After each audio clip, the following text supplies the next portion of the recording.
Hello and welcome to Unstress. My name is Dr. Ron Ehrlich. Now, before I start, I would like to acknowledge the traditional custodians of the land on which I am recording this podcast, the Gadigal people of the Eora Nation, and pay my respects to their elders past, present, and emerging.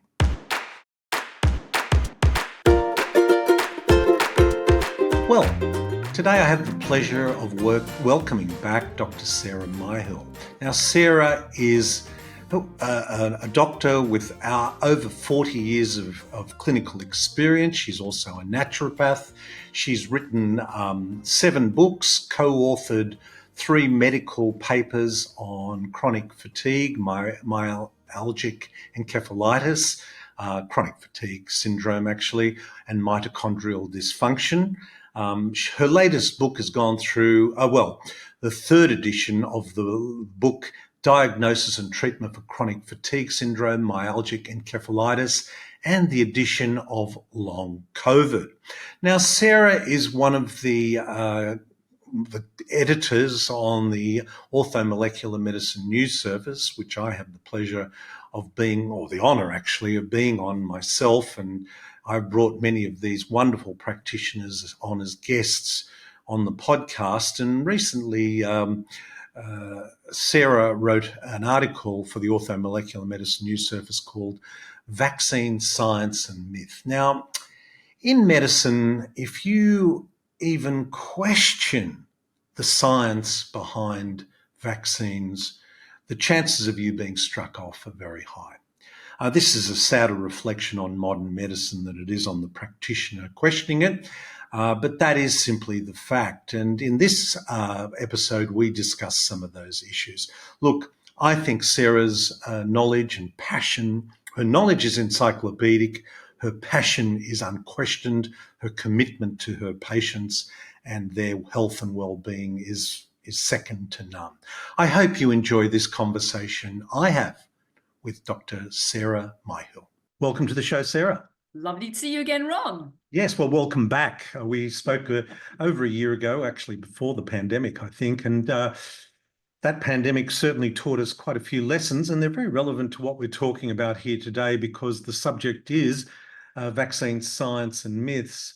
You wrote a wonderful article. You introduced me to a wonderful book, which we'll be talking about.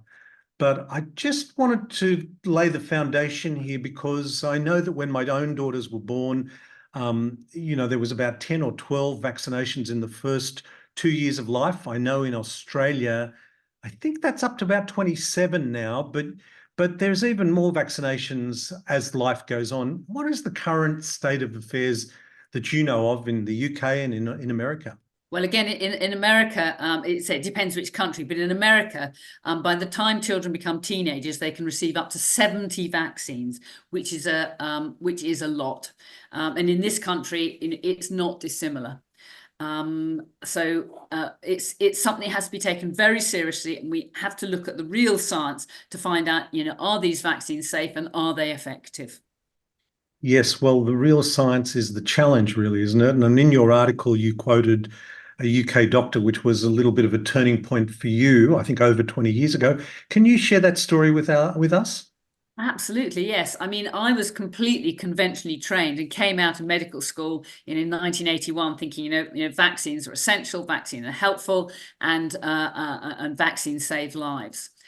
And of course, and throughout the 1980s, as an NHS GP, and of course, I was routinely recommending the standard vaccinations that everybody has. But there were several wake-up calls for me. But one of the big wake-up calls came from a friend of mine, a general practitioner called Dr. Jane Donegan. And she was approached by a mother who didn't want to vaccinate her 2 daughters. And Jane was happy to support her in that decision. But the father did. The father insisted that these children be vaccinated. And and this ended up in the High Court with a High Court hearing with Jane as the expert witness. Now, to defend or to support her case, Jane went back to the original vaccine studies that looked at the efficacy of vaccines and looked for their safety. And when she really looked at them in detail, not just by reading the summary, but by looking at the detail of the text, she found much to support her view that vaccines were not safe and they were not effective. Anyway, she defended the mother in the High Court and she won her case. Now, on the back of that, the father then reported her to the General Medical Council for medical misconduct. And she then had a hearing at the General Medical Council where, again, she presented these vaccine papers in great detail. She cross-examined the GMC expert witnesses and she won her case. And what she demonstrated is that there was no evidence base to demonstrate that the vaccines were effective and no evidence base to suggest that the vaccines were safe. And that was a big wake-up call for me, because this was something I'd rather taken for granted as a part of my education. We've been told this endlessly by the powers that be. And so then, I had long conversations with Jane, obviously. I attended her lectures, read her books, looked at the papers, and I came to the view that it's not good enough just to say that vaccines are safe and effective. Every doctor, as an individual, has to evidence-base that. They have to go and look at that information and ask themselves that question. And I came to the view that vaccines were not safe and they were not effective. Now, of course, this was a major concern, because mums would come to me and say, well, won't my child die if they get diphtheria? Won't my child get serious side effects if they get measles? And that was a worry to me as well. Until I did a naturopathic training in 1994, and I was learning much from colleagues at the time. And then I woke up to the issue of natural immunity. Now, of course, humans have been subject to these diseases for hundreds of thousands of years. Measles has been with us for hundreds of thousands of years. And what has allowed the human race to survive, and to survive in a healthy state, is natural immunity. We have a fantastic immune system, which is as complicated, as intelligent as our brains. In fact, I think of the immune system as a mobile brain almost. It's throughout our body. It's looking at these things like bacteria, viruses, yeast, saying, is this one safe? Can we ignore this one? Do we have to fight that one? It's making very important decisions. And again, looking at the work of doctors like Fred Klenner and Robert Cathcart, who demonstrated the efficacy of vitamin C in protecting us from these illnesses and protecting us from complications, I realized that with good natural immunity, it renders the vaccine issue almost irrelevant, because with good natural immunity, our bodies can do it. So our job as physicians is to give our patients, as I call it, the rules of the game and the tools of the trade, so they have good natural immunity. We advise them about diet, about good quality sleep and keeping warm, about nutritional supplements, about how helpful vitamin D and vitamin C, for example, are in protecting us from these infections. And the reason why this is so important is because this is what we do when we are faced with a new disease. And guess what? In 2019, 2020, we were faced with a new disease, and that new disease was called COVID-19.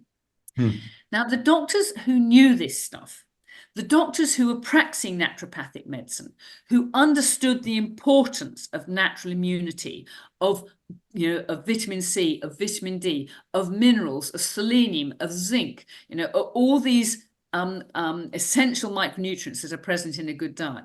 Knowing that, they could use these tools to fight COVID-19. And many doctors did precisely this. And what we hear from those doctors is that the death rates from COVID-19 was effectively zero in those people who had been correctly treated with nutritional supplements. The complications from COVID-19 were effectively zero in those people who had good natural immunity. And that, of course, negated the need, or any need whatsoever, for COVID vaccinations. Yeah. And the important point to remember about this is that the only way that the COVID-19 vaccine could be rolled out is if the powers that be accepted that this was the only possible treatment. There was no other possible treatment for COVID-19. And so all the doctors, like myself, like Jane Donegan, like Peter McCulloch, like Tess Laurie, all these doctors who were using nutritional supplements very effectively to prevent and treat COVID-19, they found themselves being rubbished. They found themselves being denigrated by Big Pharma and the powers that be, because unless that happened, the vaccine rollout would not have been possible. Yes. So it was a very pernicious situation. Yeah. Well, people say, oh, the mRNA technology has been around for 20 years. It's not that new. We really could just got on and used it. But the point about that is, yes, it has been around for 20 years, but it hasn't been used in humans, probably for a very good reason. And as you point out, the emergency use authorization absolved the manufacturer of any liability and allowed this new experimental technology to be rolled out. Now, I think a lot of people still think it's the most wonderful thing that's ever happened in medicine, but a growing number of people have been alerted to the fact that maybe not all is well in the world of healthcare. I think practitioners like us who have been involved in nutritional environmental medicine have been aware that there are other ways of approaching this. But I think there's a growing body of people that are starting to say, hey, maybe there's more to this than just being a nutter and being an anti-vaxxer. And how can you even say that? It's a real wake-up call. I think you're right there. And in fact, those numbers are not as small as the powers that be would have us believe.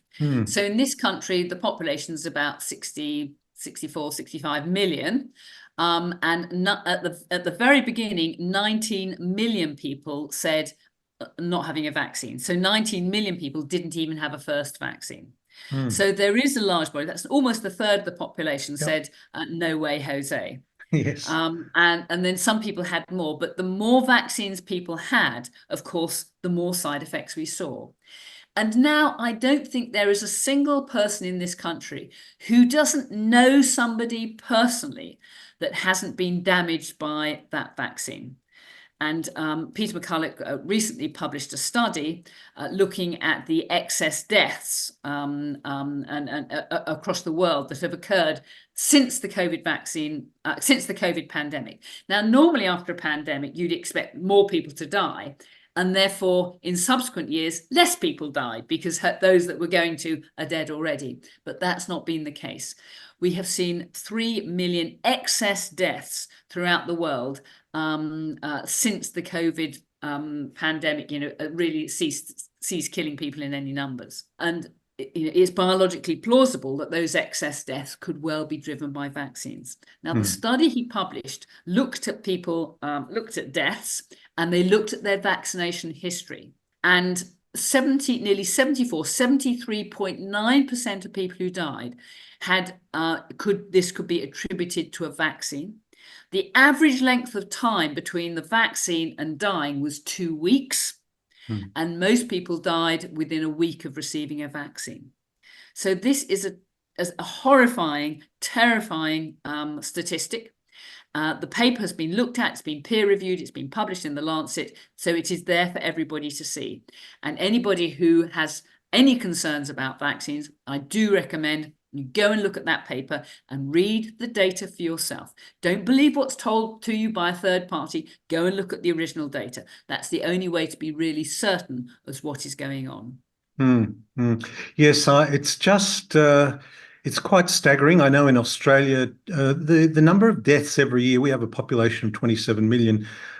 Or 25 or 6 million, sorry, and the number of deaths usually are around 155 to 165,000 a year. And I know that number went up to 190,000 and was up for a year or two. I think less people are now having boosters.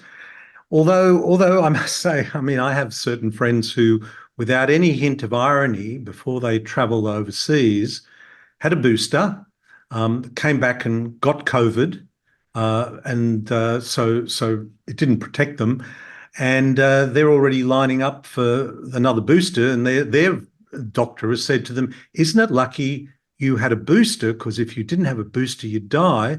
And yet, I do think the science is telling us that with the booster, you are more susceptible to contracting COVID. So it's a perfect business model, really, isn't it? Absolutely, absolutely. And whenever a doctor says something like that to you, always say, can you show me the evidence base for that? Yes. Don't just accept what they say, without questioning.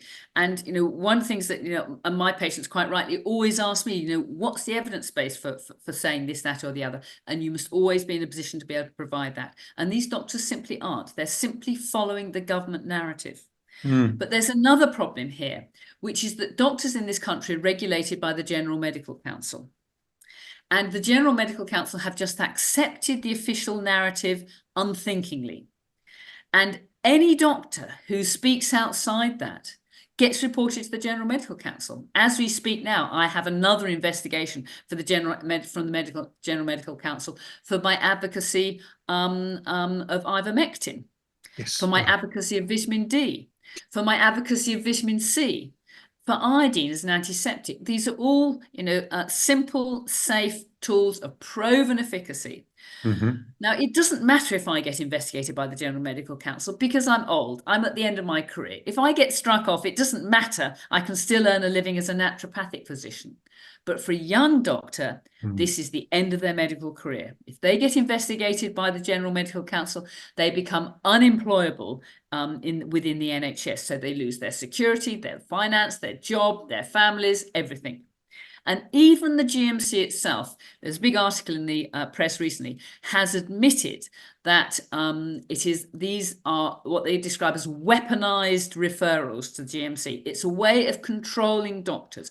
It's a way of stopping doctors from thinking outside the box, because if they do that, then they risk being sanctioned by the powers that be and losing their job and their income and all else.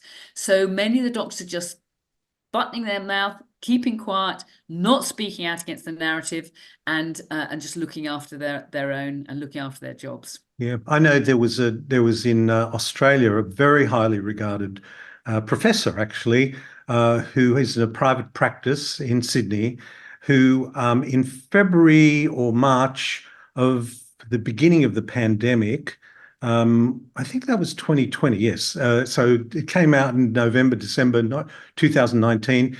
By February or March, he already had a protocol in place which involved ivermectin, doxycycline, vitamin C, which is a very cheap antibiotic. Ivermectin is a very cheap medication. Correct. And vitamin D, vitamin C, zinc, and magnesium, and had fantastic success rate. But he would not talk about it. I invited him onto the podcast. I'm not going to mention his name now, but he would not come onto the podcast to talk about it for fear of retribution. And I always use it as a sort of a word association with people. I go, listen, let me tell you, let me ask you this. If I say the word ivermectin, word association now, what is the first thing that comes to your mind? Ah, that horse dewormer. Oh, yeah, that's a horse dewormer. Of course, we know that. So the narrative was so powerful that it ignored the fact that ivermectin actually won a Nobel Prize in medicine in 2015 for human health and has been used off-label for many viral conditions. Correct. It's a very useful drug. And I understand there's some doctors who are even using it to treat cancer. So it's a very interesting molecule. It has many powerful effects and should be readily available to all.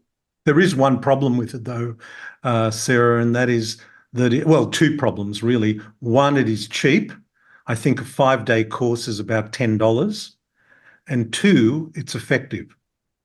Correct. So they are two things that don't fit the model very well, unfortunately. Correct. And remember that Big Pharma thrives on sick patients. The Big Pharma's mantra is a patient cured is a customer lost.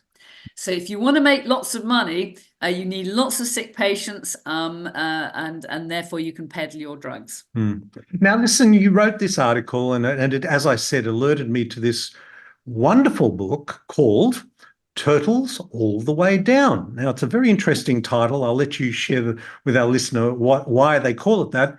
But tell us a little bit about the book and not only who wrote it, but, let us tell us about the name and who wrote it and why. Okay, well, this was written by a group of Israeli doctors, and it first came out in 2019 in Hebrew.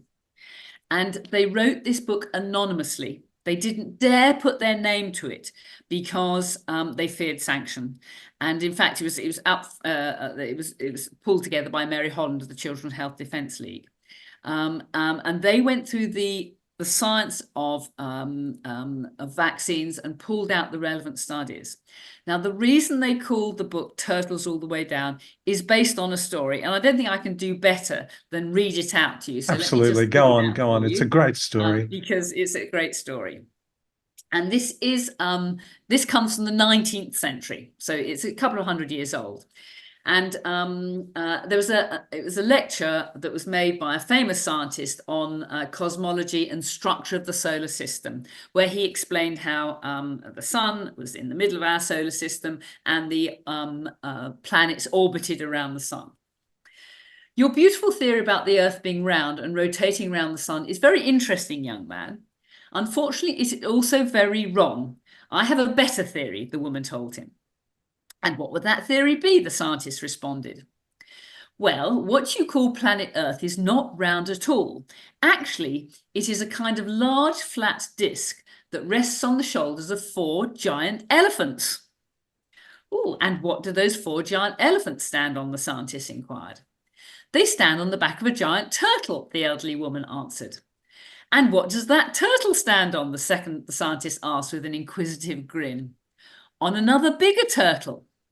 And what does that second turtle stand on? Oh, well, my dear man, the elderly woman said with a victorious smile, it's turtles all the way down. Right. Now, for elderly woman, read Big Pharma, because this explains how vaccine studies have been set up. Because when a vaccine is trialed, you would think it would be tested against a placebo. A salt pill, a sugar and water injection, or a salt injection. But that study has never been done. Vaccines are always tested, and the control group is another vaccine. Now, that other vaccine is assumed to be safe, but that other vaccine has always been tested against another vaccine, and so on, i.e., it's turtles all the way down. So we have never had a proper placebo-controlled double-blind trial into vaccines that demonstrate that they are safe. And the reason that's not been done is because no pharmaceutical company is going to embark on a study where they know that the result is not going to work, where they know it's going to be a bad outcome. Now, it just so happens that there have been a few, by pure chance, studies where vaccines have been properly tested against a placebo. And the one I often quote is the Guinea-Bissau experiment. This was in West Africa, where there was a window of time when the aid agencies had lots of money, and so they went into the country and they vaccinated all the children. And then there was a window of time where the money ran out. There were no finance available to vaccinate. So they then had a window where there were no children that were vaccinated. And then they thought to themselves, well, this is a natural experiment. It's happened by pure chance. Let's go and see what happened to those children. And what they found is that the vaccinated children, the death rates amongst them was 5 times higher than those children who had not been vaccinated. I mean, in America, there's another wonderful example, which is just the Amish tribe. Now, these are a group of people, many thousands of them, who have opted to live the simple life. So they eschew modern technology. They live very simple lives in simple communities, and they are not vaccinated. The autism rates in the Amish tribe, the Amish people, is virtually 0. They have no autism. And, we have to ask the question why. The big difference is those children are not vaccinated. So those are the kind of the 2 natural experiments that occur. Those are the outcomes when we use proper trials, when we're comparing vaccines with placebo. So the point is, so that's what you have to look at. And the other bit of epidemiology that the vaccinators always use to justify their vaccines is to look at the overall rates of infectious diseases. And they pick out a graph and they say, look, this is where how infectious diseases were. this is after vaccination, and we can see how they have fallen. But they were looking at a graph that was already falling. Now, what has prevented serious infectious disease and death from in the Western world is good hygiene. Nourishing food, clean water, effective disposal of sewage. I mean, in the 19th century, there were no good sewage systems. Human feces and urine were just thrown out onto the streets. They weren't composted. They weren't taken away. They contaminated the water, the food, and the death rate for infectious diseases in children was extremely high. As soon as we brought in good engineering systems with clean water, good sewage system, better food supply, well-nourished children, the instance of death from infectious disease just fell precipitously. Yeah. It fell exponentially throughout the 20th century, and by the 1950s and the 1960s was extremely low and very stable. And that's when vaccines were brought in, and it hardly changed the death rate at all. So vaccines came in on the back of good hygienic principles, and that's all about natural immunity. Because to keep somebody well, yes, we need a good immune system, but on top of that, what determines the severity of an infection is the infectious load. So if I had a completely healthy person, if I gave them a big enough dose of meningococcus bacteria, then they would get meningitis. The actual total load, the total exposure, is also a critical factor.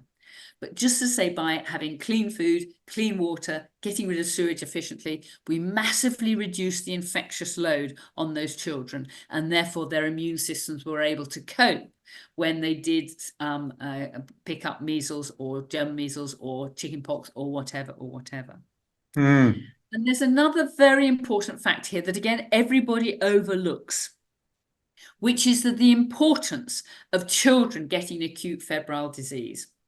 So it is important for children to get infections and to run a fever. It's important for children to have a relatively benign virus like German measles, like mumps. Okay, they're nasty viruses. The child is sick for a few days and then they get better.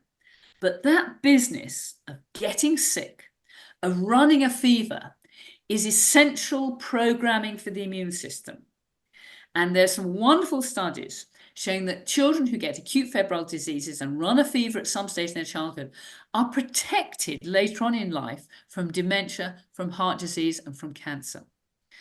And again, this makes perfect evolutionary sense. Whenever I have a difficult question, I always go back to evolutionary biology. How did we cope with this in the distant past? And we didn't have antibiotics. We didn't have this. And the answer is we coped with it because we were fundamentally healthy, with lovely, good, clean air, clean water, clean food, physical activity, lots of sunshine. That's what protects us from disease. So, and children were meant to run a fever when they were young. We were meant to have a very diverse microbiome because the microbiome helps to train our immune system so that it functions efficiently. Now, we live in the modern world, and, obviously I don't want everybody to be running around in a rabbit skin loincloth, with no central heating in the winter and no security of food. And so to live well in the modern world, we have to get the best of both worlds. We have to get the best of modern life, which is food security, which is security from being, invaded by other tribes, which is a nice warm house, which is a happy environment to live in. But we also need the best of the primitive world. And the best of the primitive world is all about good clean air, good clean food, sunshine, exercise, living in tribal communities, being happy, quality sleep, and so on and so forth. And part of that is also running a febrile illness as a child. That is part of our immune program. What now, having a few grandchildren that come back from childcare with lots of infections and that, what's the protocol when a child or an adult for that matter, but let's start with a young child, has a fever? I mean, when should we start to be worried? Well, again, with with good immunity, that child should be able to throw off that fever within a few days. And to help that child throw off that fever, we need good old-fashioned nursing care. So let them rest, keep them warm, give them lots of vitamin C, lots of vitamin D. I recommend children should have at least 3,000 or 4,000 international units of vitamin D. In Australia, you don't have to worry about that because you've got lots of sunshine. No, no, So no. let the children get sunshine. We have a problem. We have a real problem.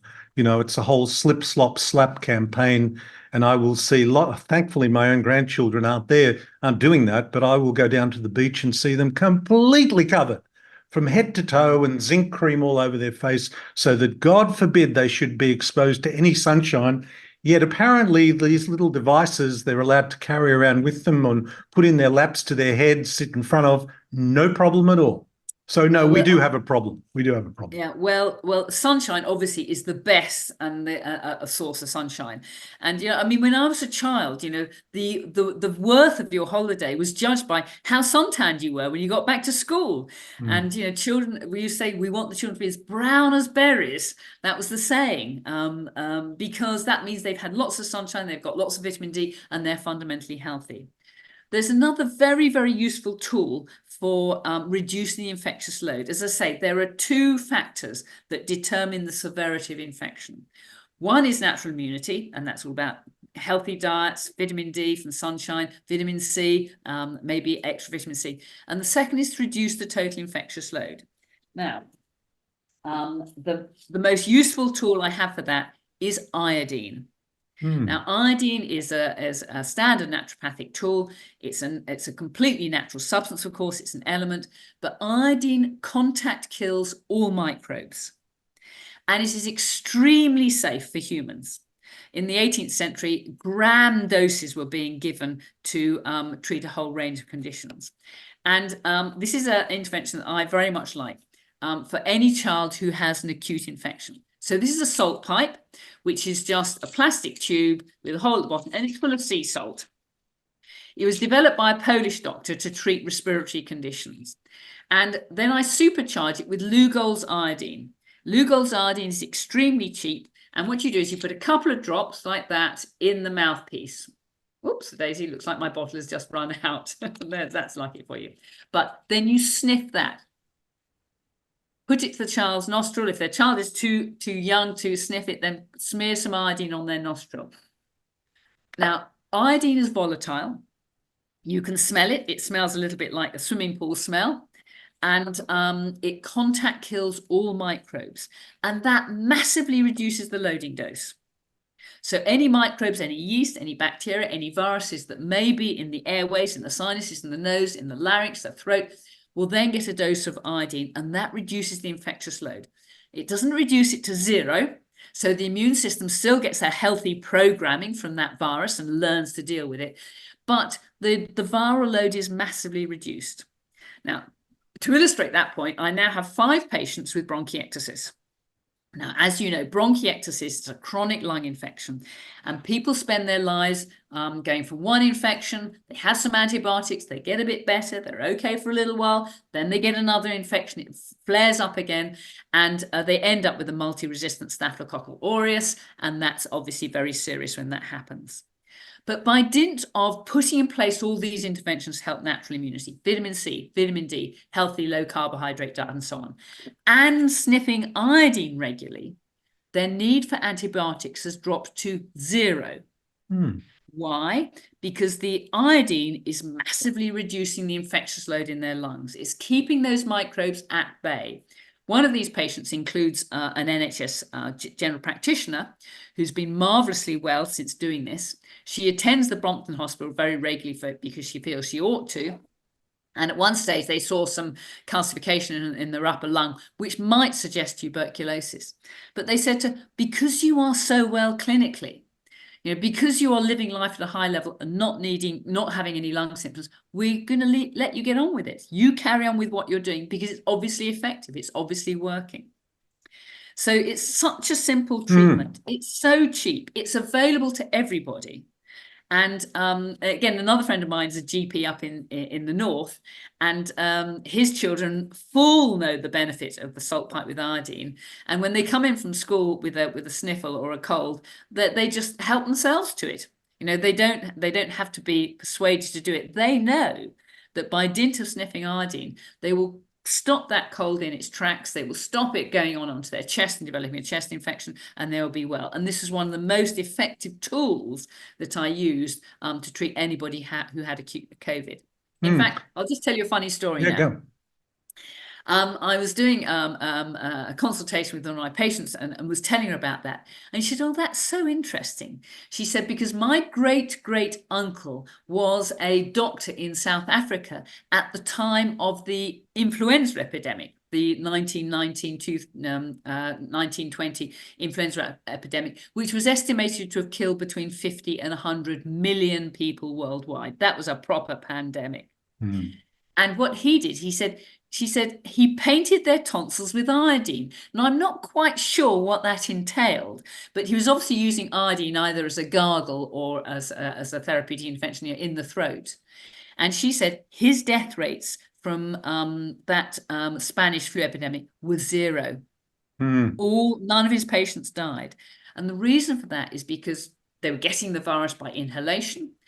He was massively reducing the loading dose of virus, which we know determines the severity of illness, using iodine and getting fantastic results. So again, but the trouble with iodine, it's too cheap, it's too safe, and it's too effective. Yes. And Big Pharma doesn't like that. Yeah, now we did a program many years ago with Professor Cresswell Eastman, who was from Sydney University. He had a program. He was referred to as the man that saved 1 million lives because he went to China and dealt with an iodine deficiency. And he shared with me a couple of interesting facts, but one of them was that iodine is one of the biggest deficiencies in the world. Correct. It's the most common deficiency across the world. It's the single biggest cause of mental deficiency throughout the world. Iodine is essential for the brain. And even a very recent study showed that about 20% of Europeans have a clinically important iodine deficiency. It's so cheap, and at one stage, all the salt in this country used to be iodized in order to prevent deficiencies occurring. But of course, that no longer happens, and salt is no longer iodized. But yes, we should all be taking, I think we should be taking 3 drops of Lugol's iodine every day. The potential for harm, effectively zero. The potential for good, huge. How do we know if we are deficient? I mean, yeah. Well, you can do tests, but tests are expensive and not readily available. And the point is, it's like saying, how do we know if we're deficient in food? Well, we don't need to test for that. We just eat the stuff, don't we? It's the same with iodine. If you have 2 or 3 drops of iodine every day, the potential for harm is zero. You can only do good. So let's just make that a rule of thumb. Let's just do that every day. I keep my bottle of iodine next to my toothbrush upstairs. So when I'm brushing my teeth, I haven't had my dose of iodine. I put 3 drops in a glass of water, down the hatch, and away it goes. So it's just become a normal part of my life.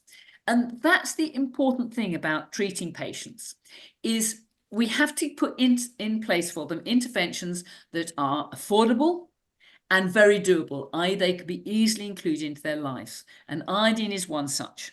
So as I say to my patients, just do it. We don't need a test, just do it. The evidence is overwhelming. Now, we talked about the heresy of saying vaccines, as a doctor, questioning vaccination. There's another, when we're talking about iodine and going back to high school chemistry, iodine is part of the same family as chlorine, bromine, fluorine, and iodine. And I asked Cresswell Eastman this question: does fluoride have the potential to displace iodine from the thyroid gland? Absolutely, yes. Absolutely, yes. And many people in this country have no choice but to drink fluoridated water because it goes in by government edict. And we're seeing epidemics of the underactive thyroid at the moment. It's extremely common and it's being missed. And one of the reasons for that, I have no doubt, is chronic lack of iodine and chronic low-grade fluoride poisoning. And as you say, they are related halides. And if you take a good dose of iodine, that will help to displace fluoride from the system. In fact, I've just read a fascinating book, and your listeners will love this, by Melissa Gallico. Now, she worked for the, she's very bright, works intelligence, I think, for the FBI. And she had very severe cystic acne. Now, of course, the first thing we do to treat cystic acne is put people on a paleo-ketogenic diet, and that will cure many. But she found, yes, her acne was quite a bit better, 80% better, but she still had these painful cysts that were coming up. But she observed in her travels around the world, she would go to one place in the world and her skin would clear up completely. Other place in the world, the cystic acne would come back within a few days. Anyway, she did some very good detective work, and to cut a very long story short, she demonstrated to her satisfaction and to the satisfaction of many others that fluoride was the problem. Acne is partly fluoride poisoning. Now, acne is so common in this country. It's almost a rite of passage. All teenagers, expect to get a few zits and spots, but it causes misery. For young people, it destroys their lives because their face are covered with these nasty infected sores and boils, and it's no good for their self-esteem. It's no good for their ego. But we can cure it. We can cure it simply by low sugar, low carbohydrate, paleo diets, cutting out the dairy products, and giving them and avoiding fluoride. But all dentists paint it onto the teeth. It's in all toothpastes, pastes. It's often added to the water. It's very difficult to avoid it, but it's causing misery to millions of young people. Yes. No, I always feel that when about people ask me, obviously, fluoride in the toothpaste, and I say, well, I just have a concern when I put something in my mouth that on the label it says, if swallowed, seek medical advice. So I don't know, does that bother you? It bothers me. So, there we go. But does the reverse osmosis filter, as far as you know, take it out? Does it take fluoride? As I understand so, I'm no scientist, I haven't done but yes, as I understand so, that does. But it's very wasteful of water. And you Australians can't afford to waste water.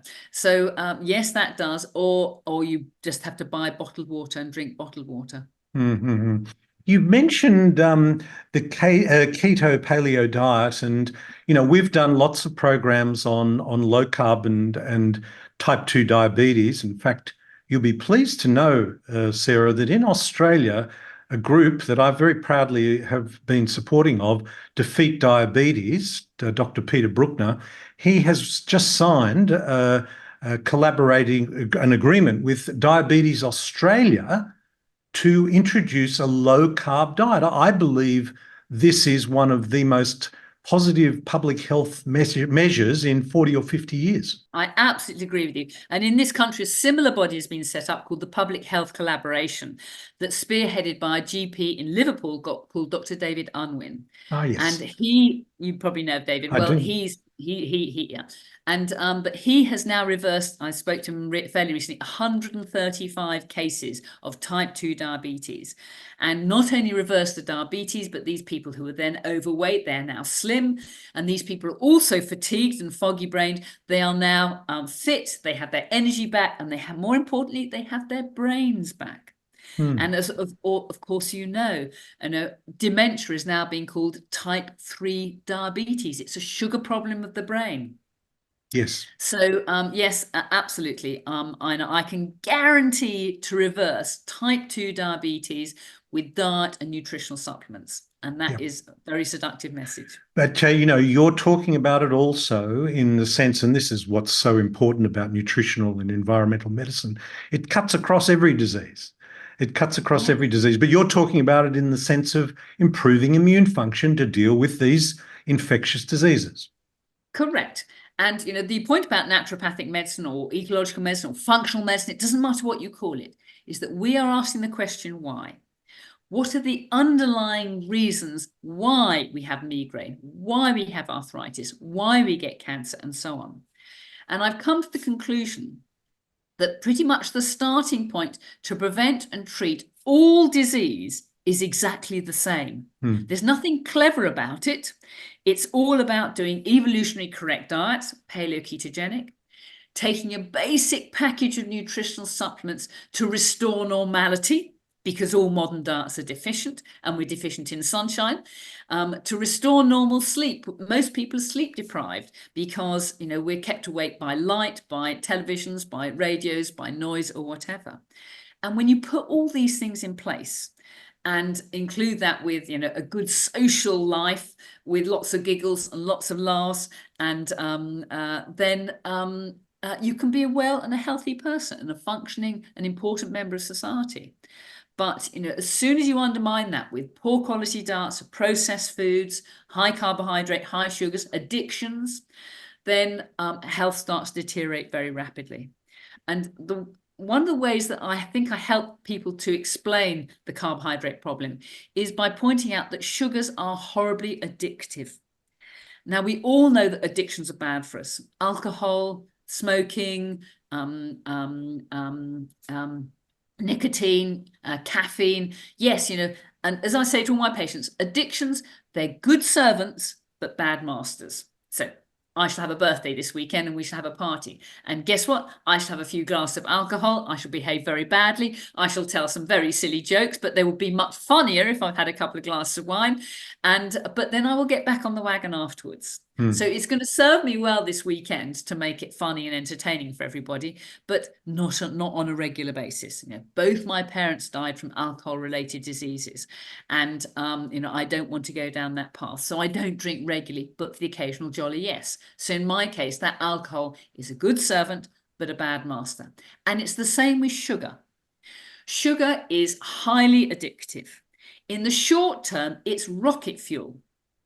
So if I wanted to, you know, win an Olympic gold medal at sprinting, then, you know, I would have a sugar hit before then because I would run even faster. It is rocket fuel. But we shouldn't be doing that all the time because it's so damaging to our metabolism. And so our basic diet should be low carbohydrate, high in fiber, high in fat, normal amounts of protein, no dairy products, no gluten grains, because they're such major allergens and they cause problems for other reasons. But once that diet is established, the occasional addiction is fine. I mean, I had one patient who came to see me who said, I smoke 1 cigarette a day. Is that okay? And I said, I'm sure that's absolutely fine. If you can keep it at 1 cigarette a day, I wouldn't worry too much about that. But most people, when they have 1 cigarette, before you know it, they're up to 20 a day because it's so addictive. I couldn't do 1 glass of alcohol every day because I'm a natural addict. I know I'd want 2 glasses and then 3 and then 4, and I'd be on the route to alcoholism. So I say no to the first bit, and then I'm not tempted by the second and the third and the fourth. And when we talk about low carb, it means so many different things to so many different organizations and people. What is the low carb level for you? And we're talking in grams of carbohydrate per day. Yeah. The fact is, it's different for everybody. And the way I get my patients to do it is I say, you must test to see that you are in ketosis. You see, we have bodies that can run on 2 fuels. Yes, of course they can run on sugars, but actually our mitochondria, the engines of our car and of our bodies, I think of it, they prefer to run on ketones. And we get ketones from fat and we get ketones from fiber. Now, because sugar is so dangerous to the body, if there's too much around, the body will use it as a fuel to burn it up, to get it out the way, because it's, you know, running high blood sugar is so damaging. So I ask people to test to see if they've got ketones using a ketone breath test such as that. The point here being is that if you are blowing ketones using the breath test, then you know your blood sugars are acceptable because the body will always burn sugars first. So I like people to be in ketosis at least once a day. And once you get into the swing of it, I find I'm in ketosis all the time. Sometimes I'm in light ketosis in the mornings, because in the mornings we have a spike of stress hormones like adrenaline and cortisol that wake us up and get us going. And the cortisol effect does raise our blood sugar a little. And that can sometimes knock you out of ketosis or put you into light ketosis. but the rest of the day you should be well into ketosis, and that tells me that you're doing the diet sufficiently well. Let me ask you this, because I think it is quite a challenge. I mean, in my experience, it has been quite a challenge to stay in ketosis. What did your day, I mean, it's early in the morning in the UK now, I think. Yeah. And so let's say yesterday, what did Okay. your day look like that put you into ketosis? Did you have a Okay. breakfast, or did you, what's the Well, story? these days, you see, as we get older, you can stay just as fit and just as well, but you have to work harder at it. So these days, I now time restrict eating. So I eat all my food within a 6-hour window of time. So these days, I don't have breakfast. Now, I sometimes feel a bit hungry in the morning, think, oh, I fancy a snack of this, I fancy a snack of that. But if I ask myself, is the brain working? Then guess what? Yes, it is working. Have I got physical energy? Well, guess what? I have got physical energy. So I know this is greed, not need. So lunch is nearly always last night's leftovers. So that means I only have to cook once a day. So last night we had fish, and I had roast potatoes with sugar peas from the garden. Of course, it's a good time of year to be in the garden, and broccoli. So I put an extra plate out. So my lunch today will be last night's leftovers, which Hmm. is say fish and vegetables. I might have a snack in the afternoon, but I might not. Well, at the moment we're picking a lot of I'm picking a lot of raspberries and strawberries, and guess what? I shall tuck into some of those. Hmm. And then the evening will be a meat and vegetable meal. Berries from my deep freeze, coconut milk maybe as a cream. Maybe I'll have my paleo bread that I make from linseed with some pate. So I eat extremely well. I have a very varied diet, and that's important too. I mean, we touched upon the microbiome earlier. And we don't know much about the microbiome, but what we do know is that the more diverse it is, the healthier you are.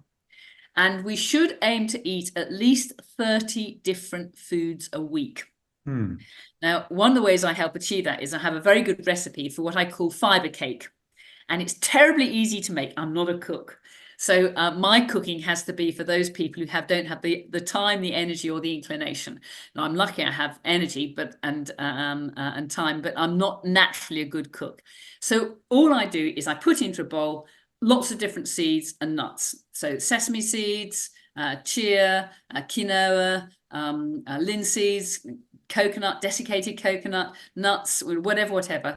Mix them all together, put in some coconut oil, and I don't have to be very accurate with that, so I put in a dollop, and then mix it all around, and then I keep adding eggs until it sticks together into a sticky mess, and then put it into a cake tin, press it down, and cook it in the oven. Hmm. And it's absolutely delicious. Making a cake like that will last me at least a week or 10 days. And if I need a snack, I have a chunk of that. So it's got at least 10, 15 different ingredients in there. And that's a very good way to keep my diet diverse. Hmm. Because the more diverse my diet, the more diverse is my microbiome. And the more diverse your microbiome, the healthier you are. So I know I've gone off the track a little No, bit, no, no, but that's great. You've whet my appetite, and I want the recipe for that. I'm sure it's a I'll send it to you, Ron. I'm You'll sure be it's a cooking great with. vehicle. I'm sure it's a great vehicle for the other superfood you mentioned, which is the pate. Oh, yes, absolutely. Well, again, I'm very lucky. I have my own pigs. And they're grazing pigs, so they're grass-fed pigs, and obviously I top them up with some concentrates as well. But yes, pate is a great food, and when pigs come back from the market, it all comes back in nice bags from my deep freeze. But I get lots of liver, and Hmm. that liver I make into liver pate. Very easy to do. It's a Hmm. perfect food. Yes. Liver is one of the most nutritious foods that you can eat. In fact, organ meats generally are far more nutritious than the muscle meats. Yep. My little Patterdale Terrier, who is my best friend, she absolutely loves the hearts. So she gets the raw heart from that, and that's a great treat. In fact, I was fascinated to read that primitive tribes, when they went hunting, of course, they would hunt, in a tribe, and all members would be involved, and then they would kill an animal. But the leaders of the tribe, the tribal elders, they would get the offal. That was considered, the best food, the most nutritious food. And the women, they just got the muscle meat. They just had to put up with the steak. Yeah. Yeah. So we forget that offal is a really good nutritious food, and we should be eating kidneys, liver, hearts, Brains, brains make the most delicious. Bone marrow makes the most delicious pate.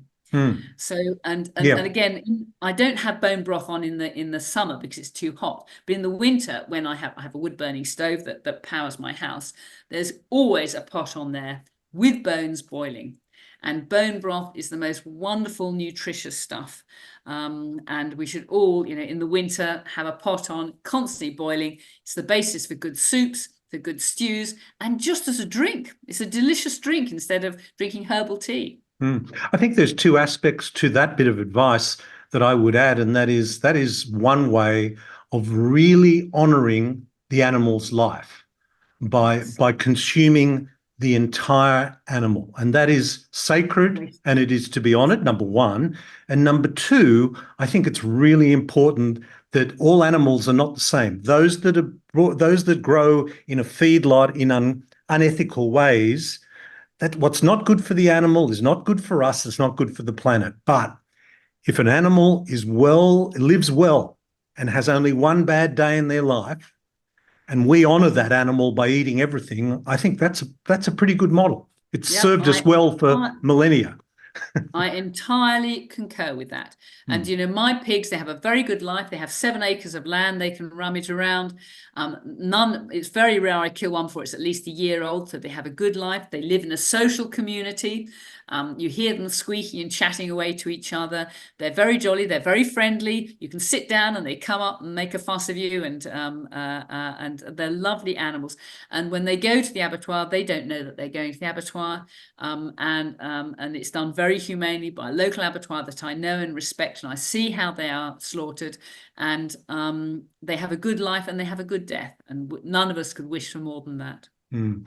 Sarah, thank you. Look, we're going to wrap up there because you've given us so much, not only food for thought, but recipes that you must share. And this whole story of the vaccines and this whole story of natural immunity is such a powerful and important one. It's a story for many practitioners, let alone the public, that is easy to miss, but once you hear it, very difficult to ignore. Thank you for sharing your wisdom and knowledge with us today. My pleasure, Ron. Now, I would encourage you to read the book, Turtles All the Way Down. And we talked about it in this episode and we discussed why the authors are anonymous. It is a very disturbing read for somebody who, like myself, has been really accepting of vaccinations. And let me give you one reason or two reasons why that is so, in case you missed it. When a drug is tested, it is tested against a placebo, and that placebo should actually have no physiological effect, something like a sugar pill or a salt pill, because then you know that what you're testing is the drug itself, and any reaction that the patient may have to that drug, you can then assess against something which has no effect on their health at all. That is what a placebo is. Now, in the first part of Turtles All the Way Down, they list many, many instances of various vaccines over the years that have been tested, and the control that they have been tested to, you would think would be something that had no effect at all. But in fact, most vaccines are tested against other vaccines. So we don't really know what the actual effect is. So there is a problem with the basic science. This is almost unbelievable, but the book was written in 2019 before the current pandemic, and I looked for rebuttals for criticisms of this book. Of course, the medical profession could just tear it apart, but you won't find that in the literature. The other thing that's interesting is that in vaccines adverse reactions, there was a report done by the Institute of Medicine in the United States in 2011 looking at 158 adverse reactions that vaccines could possibly cause. Now, there was something like 5 or 10 that were shown to have anaphylactic conditions. There was another few that were tested. They could only find enough data on adverse reactions to cover about 35 of the 158 adverse reactions. The rest, about 120 adverse reactions, they simply had to conclude that there was insufficient scientific data for them to draw any conclusion. However, the 2011 report concluded that that vaccines were completely safe, even though in the report itself there was insufficient evidence in the literature to comment on about 120 other adverse reactions. And the book goes on. Look, I would recommend that you have a read of that. Now, another book on vaccines was written by Professor Peter Gertsch. Now, when evidence-based medicine is having problems that it does, I mean, literally tens of thousands of articles are retracted every year in the scientific journals because the science is found to be faulty. And the Cochrane collaboration was formed in the early 1990s to try to put together an independent organisation which could overcome these kind of problems. One of its founders was Peter Gertsch, Professor Peter Gertsch. He was a founder of the Nordic Cochrane collaboration. In 2013, he wrote a book called Deadly Medicines and Organised Crime, How Big Pharma Has Corrupted Healthcare. Now, that was his 2013 book, which I think the title of the book speaks for itself. In 2019, he wrote a book on vaccines with particular reference to Gardasil, the Merck company's vaccine for human papilloma virus. Now, he was I think he was, in fact, in his own words, excommunicated from medicine and the health sciences because he had the audacity to question a vaccine. And he says that this was basically suicide in medicine because of his questioning of a vaccine. That was in 2019. Now, if you look in 2024, Merck have been taken to court for fraud and illegal marketing and fraud in their Gardasil vaccine. So 5 years after Peter Gertsch had written the book for which he was pilloried, Merck have now been found guilty of illegal marketing and fraud for the human papilloma virus. So the book, Turtles All the Way Down, is well worth reading. The book by Peter Gertsch on vaccines with particular reference to Gardasil is also well worth reading. And Sarah Myhill's article of Vaccine Science and Myths gives a pretty good overview of all of that. It's a sad and sorry story, which I would rather just bury my head in the sand and pretend it never happened, which is what I think the vast majority of public health officials and the medical profession do. But at this stage in my career, I find it much more enlightening to explore this with an open mind. And I hope you do too. If you're listening to this podcast and you've got all the way to this point in the podcast, well, I'd also encourage you to join our Unstress Health community with like-minded people and like-minded practitioners. I hope this finds you well. Until next time, this is Dr. Ron Ehrlich. Be well. This podcast provides general information and discussion about medicine, health, and related subjects. The content is not intended and should not be construed as medical advice or as a substitute for care by a qualified medical practitioner. If you or any other person has a medical concern, he or she should consult with an appropriately qualified medical practitioner. Guests who speak in this podcast express their own opinions, experiences, and conclusions.